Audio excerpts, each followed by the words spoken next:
Hola, ahora que se ha escuchado hablar sobre Pronatel, sería bueno recordar qué cosa es Pronatel. Pronatel es el órgano o el programa encargado de impulsar las telecomunicaciones y reducir la brecha digital.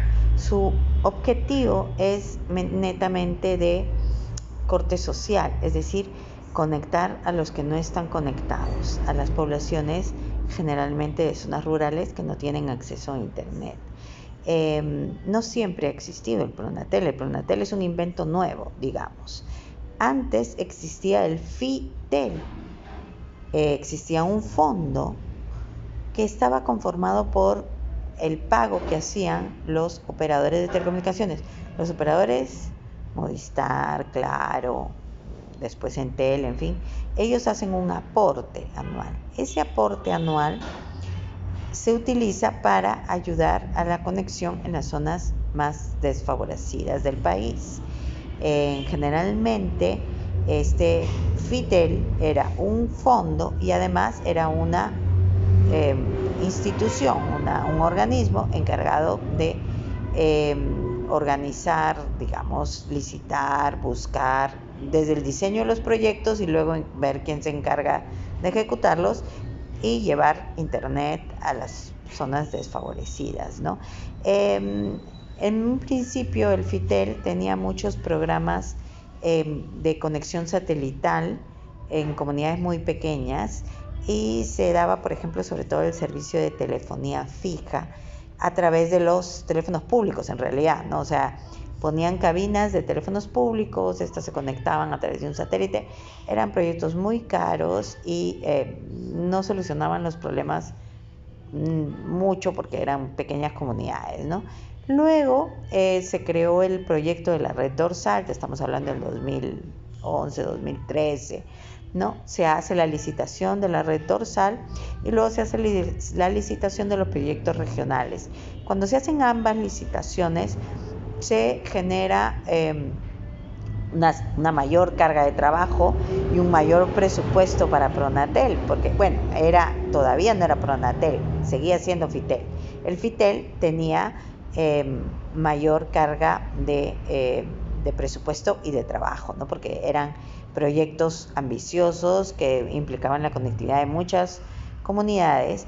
El proyecto de la red dorsal era una APP, es decir, una asociación público-privada, y los proyectos regionales eran obras que se realizaban bajo un presupuesto estatal. O sea, digamos, el Estado tenía un presupuesto y ese presupuesto se contrataba a alguien para ejecutarlo. Seguía siendo FITEL el que se encargaba de eso. Luego hay un cambio y hay una nueva definición y se crea el Pronatel. Cuando se crea el Pronatel, se le dan funciones que antes no tenía el FITEL. Una de ellas era que podía ser operador temporal de los proyectos, es decir, si había un proyecto que se quedaba colgado por ABC de razones, el FITEL podía atenderlo temporalmente. Esta es una nueva figura, no existía antes. Otra figura que se crea también era la dependencia del organismo. El organismo ya no era tan autónomo, sino que era dependiente del MTC de alguna manera, y además se cambia el directorio. Antes había un directorio que tenía representantes de distintas entidades, ministerios, los IPTEL, etcétera, formaban parte del directorio, tenían un representante y este directorio tomaba decisiones con relación a los proyectos. Eso se elimina. A partir de la creación de Pronatel, el Pronatel tiene un director y depende del MTC, o sea, no hay un directorio, ¿no? Estos son los principales cambios que se dan con el Pronatel.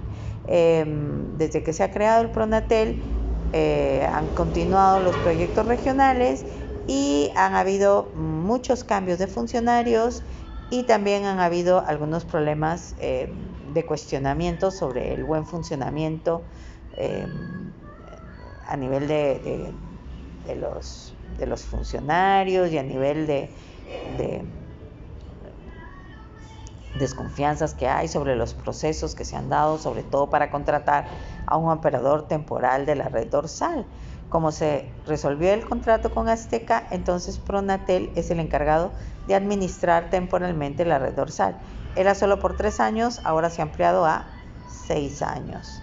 Entonces, ese es el Pronatel.